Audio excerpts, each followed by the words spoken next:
I was with a pastor today who specifically told me that the wife had a vision where she went to heaven but was not allowed to go in because she was not a tither in the church.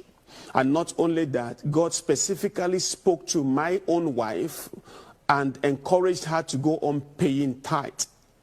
And God had encouraged me to go on paying tithe. I'm a pastor, but I'm a heavy. My people, wonder shall never end. It don't happen again. It don't burst to. No be small something, my people. Update full ground, my people. As I cross this video of man of God, my people, I was choctolized. Now I say, I can't drop this one for those who know they pay tithe, for those who they work, that they keep their money, they no use all the money to pay tithe. Because this man of God don't come out, come to say, he get one pastor, one of his friends, when come tell and say, his wife travel go heaven. As he reach heaven, God no gree open gate for her because she no dey pay tithe. Na so he can come out, no. Na so he can come out, come let the world know say who no dey pay tithe, say e no good oh. Say the person no fit make heaven at all at all. Say her wife come start dey pay tithe. Say himself na heavy tither. Say he dey give tithe wella. Say the vision just came. The woman come see Papa God. They come see God one on one.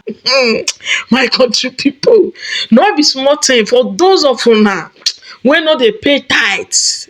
Una go work finish, they will pay una salary. Una go dey use una salary take dey stinging. Abeg, make una dey continue dey pack all the money dey give man of God. Even if say una no eat, even if say una no eat, una no see anything to eat, make una dey 100 days fasting. Make una pack the money dey give man of God. My country people, no be small something. Things dey happen, oh. Things dey happen.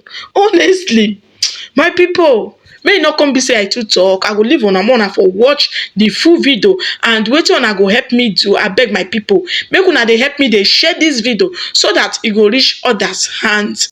I was with a pastor today who specifically told me that the wife had a vision where she went to heaven but was not allowed to go in because she was not a tither in the church. And not only that, God specifically spoke to my own wife and encouraged her to go on paying tithe. And God had encouraged me to go on paying tithe. I'm a pastor, but I'm a heavy tither. I tithe